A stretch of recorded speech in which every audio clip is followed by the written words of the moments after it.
নমস্কাৰ আৰু স্বাগতম জনাইছো আপোনালোক সকলোকে মোৰ চেনেলৰ আন এটি ভিডিঅ'লৈকে। মোৰ নাম ধীৰাজ কুমাৰ শৰ্মা আৰু আজিৰ এই ভিডিঅ'টোত আমি ডিছকাছ কৰিম এডিআৰই, ডিএইচএছ, ডিএমই আদি পৰীক্ষাসমূহত কি বুক লিষ্ট ফ'ল' কৰিব। মোৰ যোৱা ভিডিঅ' কেইটাত আপোনালোকৰ মাজৰ কিছুমানে মোক প্ৰশ্ন কৰিছিলে, দাদা বুক লিষ্ট সম্বন্ধীয় কিছুমান ভিডিঅ' আছে নেকি বা বুক লিষ্টৰ বিষয়ে বিতংকৈ জনাব নেকি। মোক ইনষ্টাগ্ৰাম পেজতো আপোনালোকে মেছেজ কৰিছিলে যে দাদা বুক লিষ্টৰ বিষয়ে ভালদৰে কওক। সেইবুলি ভাবিয়ে আজি এই ভিডিঅ'টো বনাইছো যাতে আপোনালোকক মই এডিআৰই, ডিএইচএছ, ডিএমই আদিৰ লগত ৰিলেটেড বুক লিষ্টৰ কথাখিনি ভালদৰে ক্লিয়াৰ কৰি দিব পাৰো আৰু কোনখন বুক কিয় আৰু কি কাৰণে পঢ়িব লাগে সেই বস্তুখিনিও ভালদৰে বুজাই দিব পাৰো। গতিকে এই ভিডিঅ'টো শেষলৈ চাই থাকিবলৈ নাপাহৰিব। শেষলৈকে আপোনালোকে বহুতখিনি কথাই আজি শিকিব পাৰিব বুলি মই আশাবাদী। ধন্যবাদ। এয়া আপোনালোকে দেখিছে মই মোৰ সমস্ত কিতাপসমূহ মোৰ টেবুলত এনেদৰে চিজিল কৰি লৈছোঁ আৰু এনেদৰে মই চিজিল কৰিছোঁ যাতে আপোনালোকক মই প্ৰত্যেকটো এক্সামছৰ বাবে কি বেলেগ বেলেগ কিতাপ মই পঢ়িছিলোঁ আৰু মই ভাবোঁ যে আপোনালোকে পঢ়িলে উপকৃত হ'ব সেইখিনি ভালদৰে দেখাব পাৰোঁ। এতিয়া সৰ্বপ্ৰথম মই আলোচনা কৰিব খুজিছোঁ ডিএইচএছ, ডিএমই, এডিআৰই আৰু আন বিভিন্ন গ্ৰেড 3, গ্ৰেড 4 এক্সামছৰ কথা। এতিয়া সেইবোৰ এক্সামছত মই আগতেও কৈছোঁ আপোনালোকক যে সেইবোৰত ডেপ্থ চেক নকৰে, সেইবোৰত আপোনালোকৰ ফেক্টুৱেল নলেজহে চেক কৰে। গতিকে এই ফেক্টুৱেল নলেজৰ ভাণ্ডাৰটো কেনেদৰে আপোনালোকে বঢ়াব পাৰে তাৰ বাবে আটাইতকৈ ইম্পৰ্টেণ্ট কিতাপ মোৰ হিচাপত প্ৰথমখন হৈছে an introduction to Assam general knowledge by Sailen Baishya. এতিয়া বজাৰত কিন্তু শৈলেন বৈশ্যৰ আন বিভিন্ন ধৰণৰ কিতাপ পাব। আপোনালোকে যদি চাব যায় আপোনালোকে কিন্তু আছাম জেনেৰেল নলেজৰ ওপৰত থকা বুকখনহে কিনিব। এতিয়া কিয় মই এইখন কিতাপক ইমান গুৰুত্ব দিওঁ, সৰ্বপ্ৰথম এই কিতাপখনত অসমৰ সকলোখিনি পাৰ্টৰ নলেজ বিতংভাৱে দিয়া নাথাকিলেও অভাৰঅল নলেজ এটা দিয়া আছে। আপোনালোকে যেতিয়া এইখন ভালদৰে পঢ়িব তেতিয়াহ'লে সৰ্বপ্ৰথম আপোনালোকে গোটেইখিনি কথা একবাৰ জুপুৰিয়াই ল'ব পাৰিব মনত। মই এইটো নকওঁ যে এইখন পঢ়াৰ লগে লগে আপোনালোকৰ গোটেইখিনি কথা ক্লিয়াৰ হৈ যাব বা এইখন পঢ়িলে আৰু বেলেগ একো পঢ়িব নালাগে, কিন্তু এইখন পঢ়াৰ লগে লগে আপোনালোকৰ গোটেইখিনি ফিল্ডত এটা জেনেৰেল নলেজ আহি যাব। এতিয়া এইখন কিতাপত আপোনালোকৰ আছে আপোনাৰ কাৰেণ্ট ইছ্যুজখিনি বাৰু পঢ়িব ইমান লাভ নাই, কাৰণ আপোনালোকে যেতিয়া কিতাপখন কিনিব অলৰেডি পাব্লিছ হোৱাৰ সময়তহে কাৰেণ্ট ইছ্যুখিনি দিয়া থাকে। গতিকে কাৰেণ্ট ইছ্যুখিনি আপোনালোকে ইয়াৰ পৰা পঢ়াতকৈ বেলেগ চ'ৰ্চৰ পৰাই পঢ়িব। তাৰ বাহিৰে history of Assam, geography of Assam, demography of Assam, এইদৰে বিভিন্ন ধৰণৰ আছামিজ কালচাৰ, তাৰপিছত মিডিয়া ইন আছাম, এইদৰে বিভিন্ন ধৰণৰ কথাবোৰ এইখনত বিতংভাৱে দিয়া আছে। এতিয়া মই কিতাপখন যেতিয়া পঢ়িছিলোঁ মই এনেদৰে বিভিন্ন ধৰণৰ নোট কিতাপখন লেতেৰা কৰিছিলোঁ লিখি পেলাই। গতিকে লেতেৰা কৰক, কিতাপ চাফা কৰি ৰখা কিতাপে আপোনালোকৰ মনত নলেজ আনি দিব নোৱাৰে। কিতাপ লেতেৰা কৰক, কিতাপ পঢ়ক। এনিৱেজ মোৰ প্ৰথমখন কিতাপ যিখন মই আপোনালোকক ৰিকমেণ্ড কৰিব খুজিছোঁ সেইখন হৈছে Assam general knowledge by Sailen Baishya. এতিয়া আহোঁ দ্বিতীয়খন কিতাপলৈকে। দ্বিতীয় কিতাপখন আপোনালোকৰ যেতিয়া সৰ্বপ্ৰথমে শৈলেন বৈশ্যখন পঢ়া হ'ব তেতিয়াহ'লে মোৰ হিচাপত দ্বিতীয়তে আছাম ইয়াৰবুকখন পঢ়াটো অত্যন্তই গুৰুত্বপূৰ্ণ, কাৰণ শৈলেন বৈশ্যই আপোনালোকক এটা বেছিক নলেজ দিব, কিন্তু আছাম ইয়াৰবুকখনে আপোনালোকক ইন ডিটেইলছ কিছুমান তথ্য দিব। যেনেকৈ ফৰ এক্সাম্পল ইয়াতে যদি আহোঁ speaker of legislative assembly, for example মই ক'ব খুজিছোঁ এই টপিকটো। ইয়াতে চাওক নামবোৰ দিয়া আছে, নামবোৰ দিয়াৰ পিছত কেতিয়াৰ পৰা কেতিয়ালৈকে দিয়া আছে সেইখিনিৰ ওপৰত ভালদৰে এইটো ডেছক্ৰাইবো কৰা আছে। তেনেদৰে আছাম একৰ্ডৰ ওপৰতো যদি আপোনালোকে পঢ়িবলৈ যায় এটা প্ৰপাৰ স্পেচিফিক পেৰেগ্ৰাফ কেইটামান ইয়াতে দিয়া হৈছে যাতে আপোনালোকে ভালদৰে পঢ়ি ইচ্ছা কৰিলে ইয়াৰ পৰা নোট মেকিং কৰিব পাৰে ইন ডিটেইলছ। এতিয়া কি হয় এক্সামবিলাকত নৰ্মেলি যদি আপোনালোকে ওপৰুৱাকৈ পঢ়ি যায় কিছুমান প্ৰশ্ন এনেকুৱা লাগিব যে এই প্ৰশ্নটো ক'ত আছিলে আমি দেখোন দেখা নাপালোঁ। এতিয়া সেই তেনেকুৱা দেখা নোপোৱা যেন লগা প্ৰশ্নবোৰৰ বাবেই সেইবোৰ যদি উত্তৰ কৰিব বিচাৰিছে তেতিয়াহ'লে আছাম ইয়াৰবুকখন অত্যন্তই গুৰুত্বপূৰ্ণ। মোৰ বাৰু এইখন 2023 এডিশ্যন, আপোনালোকে নতুন এডিশ্যন পাৰিলে ল'ব, আৰু এডিটৰ আপোনালোকে যিকোনো এডিটৰ ল'লেও মোৰ হিচাপত ইমানটা ডিফাৰেঞ্চ নপৰে। এতিয়া তৃতীয়তে যিকোনো এক্সামছ দিবৰ কাৰণে আপোনালোকক এপাৰ্ট ফ্ৰম জিকে জিএছ ইংলিছো লাগিব। গতিকে ইংলিছৰ কাৰণে মই ৰিকমেণ্ড কৰা আটাইতকৈ গুৰুত্বপূৰ্ণ কিতাপখন হ'ব ডেছক্ৰিপটিভ ইংলিছ বাই আৰিহান্ত পাব্লিকেশ্যন। এখন SP বাগচি আৰু ৰিচাৰ্ড শৰ্মাই লিখিছে। এইখন মই কিয় ৰিকমেণ্ড কৰোঁ, কথাটো হ'ল যে এইখন কিন্তু অলপমান ডিটেইল কিতাপ, এখন ভালেখিনি মোটাও কিতাপখন। কিন্তু এইখন আপোনালোকে পঢ়াটো মই কিয় বিচাৰোঁ, প্ৰথম কথা এইখন অনলি DHS DME ADRE কাৰণে নহয়, এই হাইকোৰ্টৰ যিবিলাক এক্সামছ আহি থাকে আপোনালোকে যদি চেক কৰে হাইকোৰ্টৰ এক্সামছবোৰত ইংলিছৰ যোনটো লেভেল সেইটো অলপমান ষ্টেণ্ডাৰ্ড লেভেলত সোধে। গতিকে এইখনত যিখিনি বস্তু আছে এইখিনি পঢ়াৰ লগে লগে আপোনালোকে হাইকোৰ্ট DHS DME ADRE এই আটাইবোৰ ফিল্ডৰ কুৱেশ্যনসমূহ কৰিব পাৰিব। তাৰোপৰি যিসকলে APSC বা অন্যান্য এনেকুৱা কিছুমান এক্সামছ দি আছে য'ত এছেৰ এখন ডিটেইল পেপাৰ থাকে তাৰে কাৰণেও এইখন কিন্তু যথেষ্ট গুৰুত্বপূৰ্ণ। মই আপোনালোক দেখাই দিব খুজিছোঁ। সৰ্বপ্ৰথমে ইয়াতে আপোনালোকৰ এনেকৈ এছে ৰাইটিঙৰ বাবে বিভিন্ন ধৰণৰ এছেসমূহ আছে। আপোনালোকে ইয়াতে এছেখিনি পঢ়িলে এটা আইডিয়া পাই যাব যে কেনেকৈ এছেসমূহ লিখিব লাগে। কিন্তু গ্ৰেড 3 গ্ৰেড 4 এক্সামছৰ বাবে মেইন গুৰুত্বপূৰ্ণ পাৰ্টটো হ'ল এই গ্ৰামাৰ স্কিলছ আৰু ভাৰ্বেল স্কিলছ। এতিয়া গ্ৰামাৰ স্কিলছৰ যিখিনি পাৰ্ট আছে এই গোটেইখিনি লাগতিয়াল আটাইখিনি পাৰ্টেই ইয়াতে আছে।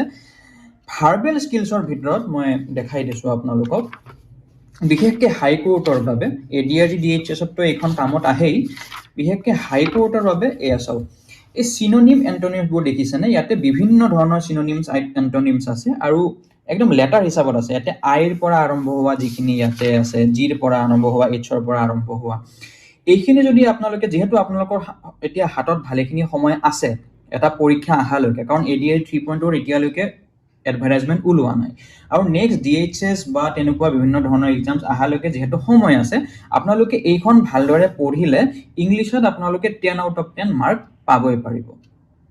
গতিকে মই ইংলিছৰ ক্ষেত্ৰত ৰিকমেণ্ড কৰা বুকখন হৈছে আৰিহান পাব্লিকেশ্যনৰ SP বাগচি আৰু ৰিচা শৰ্মাই লিখা ডেছক্ৰিপটিভ ইংলিছ। ইয়াৰ বাহিৰে মই ADRE কাৰণে প্ৰিপাৰেশ্যন কৰি থকা সময়ত আৰু এখন কিতাপ কিনিছিলোঁ, এইখন এই UPP's নিয়োগ দৰ্পণ বুলি। এইখন মই তেনেকৈ ৰিকমেণ্ড নকৰোঁ, এইখন মোৰ কিনাৰ প্ৰাইমেৰী উদ্দেশ্য এটাই আছিলে, এইখিনি বাকীখিনি কিতাপ পঢ়া হোৱাৰ পিছত মোৰ এনেকুৱা লাগিছিলে যে এইখিনি পঢ়িলে হ'ব জানো, কিবা এখন কিনা ভাল নেকি, সেইকাৰণে মই পাণবজাৰলৈ যাই পেলাই এইখন কিনি লৈ আনিছিলোঁ। এইখনত বৰ বিশেষ তেনেকুৱা একো নাই, এইখনত জাষ্ট কুৱেশ্যন পেপাৰসমূহ আছে কিছুমান আপোনালোকে প্ৰেক্টিছ কৰিবৰ কাৰণে, তাৰ বাহিৰে বাকী যিবোৰ আছে মানে কুৱেশ্যনছ ইয়াতে সেইখিনি আপোনালোকে বাকী বুকখিনি পায়ে যাব। এইখন জাষ্ট মই মনৰ শান্তিৰ কাৰণেহে কিনা বুক। যদি আপোনালোকে কিনিব বিচাৰে পৰীক্ষাৰ 1-2 মাহমান আগতে এনেকুৱা ধৰণৰ বুকছবোৰ পাব্লিছ হয়, আপোনালোকে যাই পেলাই পাণবজাৰৰ পৰা কিনিব পাৰে।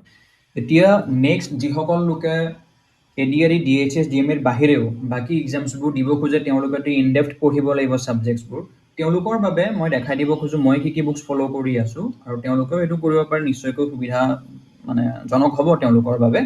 গতিকে হিষ্ট্ৰীৰ ক্ষেত্ৰত এখন ষ্টেণ্ডাৰ্ড বুক স্পেক্ট্ৰাম, এইখন চাগে আপোনালোকে চবে শুনিছেই নাম। স্পেক্ট্ৰামখন যথেষ্টখিনি ধুনীয়া বুক, কম্প্ৰেহেনচিভ বুক, গোটেইখিনি কথা আছে ইয়াতে। ইয়াৰে বাহিৰে মই কিন্তু মেইনছৰ আনচাৰ ৰাইটিঙৰ বাবে আৰু এখন বুক ফ'ল' কৰোঁ, সেইখন হৈছে শেখৰ বন্দ্যোপাধ্যায়ৰ এইখন from Plassey to partition and after a history of modern India. এতিয়া এইখন আৰু এইখনৰ কি ডিফাৰেঞ্চ? কথাটো হ'ল কি, স্পেক্ট্ৰামখনত টু দ্য পইণ্ট লিখা আছে, আটাইবোৰ টপিক টু দ্য পইণ্ট আৰু একদম মানে বিতংভাৱে লেখা নাই স্পেক্ট্ৰামখনত। কিন্তু যদি আপোনালোকে এইখন কিনে শেখৰ বন্দ্যোপাধ্যায়ৰ, এইখনত মানে কি, এইখনত ষ্টৰী হিচাপে আছে গোটেইখিনি, দেখিছেনে? এতিয়া মানে আপোনালোকৰ এনেকুৱা হেডিং, স্পেচিফিক হেডিঙৰ আণ্ডাৰত লেখা দেখা নাপাব, অভাৰঅল আছে বস্তুটো। গতিকে এইখন যদি পঢ়ে এজ এ ষ্টৰী হিচাপে মনত ৰাখি আপোনালোকে মেইনছত আনচাৰ ৰাইটিঙৰ কাৰণে সুবিধা পাব। ইনিচিয়েলি চবে এইখন কিনাই ভাল, যেতিয়া স্পেক্ট্ৰামখন পঢ়া শেষ হ'ব তেতিয়া মই ভাবোঁ যে ফাৰ্ডাৰ আনচাৰ ৰাইটিংটো ৰিফাইন কৰিবৰ বাবে শেখৰ বন্দ্যোপাধ্যায়ৰ ফ্ৰম প্লাচি টু পাৰ্টিশ্যনখন কিনাটো দৰকাৰ।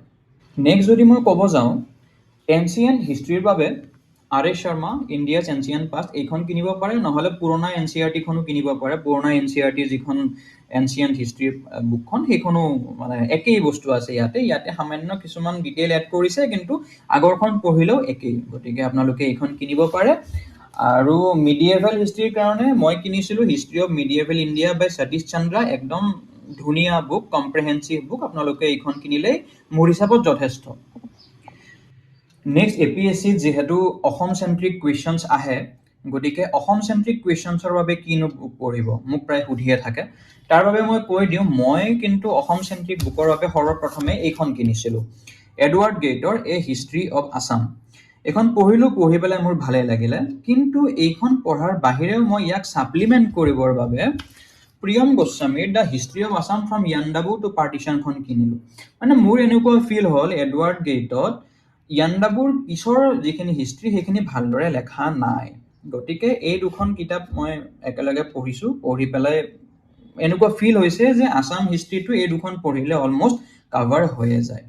ইয়াৰ বাহিৰে আৰু এখন বুক মই কিনিছিলোঁ ৰিচেণ্টলি, সেইখন হৈছে ইউনিয়ন বুক পাব্লিকেশ্যনৰ Assam history art and culture. আপোনালোকৰ যদি আছামৰ আৰ্ট এণ্ড কালচাৰৰ ওপৰত জানিবলৈ ইচ্ছা থাকে তেতিয়াহ'লে এইখন বুক এখন ভাল কিতাপ। এইখনত বিতংভাৱে নাথাকিলেও আপোনালোকক বেছিক নলেজটো দি দিব আছামৰ বিভিন্ন কালচাৰৰ ওপৰত। যিখিনি হিষ্ট্ৰী আছে হিষ্ট্ৰীখিনি একদম সৰুকৈ আছে ইয়াতে। এইখন মেইনলি আৰ্ট এণ্ড কালচাৰৰ বুক, তথাপিও আপোনালোকে কিনিলে নিশ্চয়কৈ লাভান্বিত হ'ব। যদি কিনিব নিবিচাৰো আপোনালোকে কিন্তু এই দুখন মানে ভালদৰে খচৰা মাৰি পঢ়িব। এতিয়া নেক্সট আহোঁ আমি পলিটি আৰু জিঅ'গ্ৰাফীৰ কথা ক'বলৈ। পলিটিৰ কাৰণে আপোনালোকে জানেই চবতকৈ ভাল মোৰ হিচাপত যিখন কিতাপ বিগিনাৰখিনিয়ে পঢ়িব লাগে সেইখন হৈছে এম লক্ষ্মীকান্তৰ ইণ্ডিয়ান পলিটি। য়েছ, মই যিখিনি কিতাপ কৈছোঁ মনত ৰাখিব, এইখিনি কিতাপ পঢ়াৰ আগতে আপোনালোকে কিন্তু NCERTৰ বেছিক কিতাপখিনি পঢ়ি ল'ব। NCERTখিনি পঢ়ি উঠাৰ পিছত এইবিলাক মানে মেইন বুকছখিনি পঢ়িলে যথেষ্টখিনি সুবিধা হয় বুজিবলৈ, গতিকে সেইটো। তো এনিৱেইজ এই পলিটিৰ কাৰণে এম লক্ষ্মীকান্তৰ ইণ্ডিয়ান পলিটিখন আপোনালোকে কিনিব পাৰে, যথেষ্ট ভাল কিতাপ। আৰু যদি মই জিঅ'গ্ৰাফীৰ কথা কওঁ তেতিয়াহ'লে মই NCERTৰ গোটেইখিনি কম্পাইল হৈ থকা এইখন কিনিছিলোঁ আৰিহান পাব্লিকেশ্যনৰ, NCERT notes India and world geography class 6 to 12। এতিয়া অ'ল্ড আৰু নিউ গোটেইখিনি NCERTৰ কণ্টেণ্টখিনি মিলাই পেলাই বনাইছিলে। মই যথেষ্ট ভাল পাইছোঁ, মানে এটা জেগাতে গোটেইখিনি নলেজ যিহেতু পালোঁ, কাৰণ বহুকেইখন বুক হ'লে অলপ দিগদাৰী হয়, এইখন বুক খোলক সেইখন বুক খোলক, গতিকে মই এইখন কিনি পেলাই যথেষ্টখিনিয়ে লাভান্বিত হৈছোঁ। এইখন গোটেইখিনি আপোনালোকৰ চেপ্টাৰ ৱাইজ গোটেইখিনি কথা উল্লেখেই আছে, গতিকে এইখন আপোনালোকে পঢ়িব পাৰে। ইয়াৰ বাহিৰে আৰু এখন কিতাপ মই লৈছিলোঁ আৰু মই ৰিকমেণ্ডো কৰোঁ, সেইখন হৈছে certificate physical and human geography. এইখন আপোনালোকৰ অক্সফৰ্ড ইণ্ডিয়া পাব্লিকেশ্যনৰ, এইখন কিনিব পাৰে। এইখনত আপোনালোকৰ বেছিক নলেজখিনিয়ে আছে জিঅ'গ্ৰাফীৰ, কিন্তু খুব ধুনীয়াকৈ আছে, পঢ়িবলৈ সহজ, উইথ পিকচাৰ্ছ এণ্ড অল আছে, গতিকে আপোনালোকে এইখন যদি কিনে নিশ্চয়কৈ লাভান্বিত হ'ব। এই বুকছখিনিৰ বাহিৰে আৰু কেইখনমান বুকছ আছে যিখিনি বৰ্তমান মোৰ লগত নাই, মই লাইব্ৰেৰীত যাওঁতে থৈ আহিছিলোঁ, লৈ আনিব পাহৰিয়ে গৈছোঁ। মই তথাপিও আপোনালোকক জনাই দিছোঁ যে এটা ছাবজেক্ট থাকিলে এনভাইৰনমেণ্ট এণ্ড ইক'লজি, তাৰে বাবে মই প্ৰিফাৰ কৰোঁ শংকৰ IASৰ যিখন বুক। ইয়াৰ বাহিৰে আৰু ষ্টেণ্ডাৰ্ড বুকছ বহুত আছে, কিন্তু মোৰ শংকৰ IASৰ বুকখনেই ইজি টু আণ্ডাৰষ্টেণ্ড যেন লাগিলে, বুজিবলৈও সহজ, মুখস্থ ৰাখিবলৈও যথেষ্টখিনি সহজ। ইয়াৰ বাহিৰে আৰু এটা মেইন ছাবজেক্ট আছে ইকনমি। ইকনমিৰ বাবে ৰমেশ সিং আপোনালোকে কিনিব পাৰে, মই যথেষ্টখিনি ভাল পাইছোঁ, যদিও অলপমান বাল্কি। তেখেতে কথাবোৰ যথেষ্টখিনি মানে বহলাই লিখিছে যাতে ভালদৰে বুজি পায়। অলপমান সময় দি পেলাই পঢ়িব পাৰিলে বুকখন যথেষ্ট ভাল, ইকনমিৰ বাবে ৰমেশ সিং। আৰু আৰ্ট এণ্ড কালচাৰ যোনটো ছাবজেক্ট সেইটো বাকী থাকিলে, তাৰ বাবে নিতিন সিংহানিয়াৰ এখন ষ্টেণ্ডাৰ্ড বুক আছে, art and culture Nitin Singhania, সেইখন কিনিব পাৰে। আৰু নহ'লে বিভিন্ন ধৰণৰ নোটছ পায়, বহুত মানুহে নৰ্মেলি নোটছবোৰ কিনিবই প্ৰিফাৰ কৰে, মই কিন্তু নিজে কিতাপ পঢ়ি নোটছ বনোৱাটোৱে প্ৰিফাৰ কৰোঁ, সেইবাবে মই আৰ্ট এণ্ড কালচাৰৰ বাবে নিতিন সিংহানিয়াৰ কিতাপখনেই কিনিছিলোঁ। ভিডিঅ'টো যদি ভাল লাগিলে নিশ্চয়কৈ লাইক কৰিব, শ্বেয়াৰ কৰিব আৰু ছাবস্ক্ৰাইব কৰিব। আকৌ আপোনালোকৰ সন্মুখত লৈ আহিম এনেকুৱাই কিছুমান ইম্পৰ্টেণ্ট আপডেটছ লৈ পেলাই, যাতে আপোনালোকৰ এক্সাম প্ৰিপাৰেশ্যনৰ সুবিধা হয়, প্লাছ মোৰো আপোনালোকক কিবা এটা শিকোৱা হয়। ধন্যবাদ।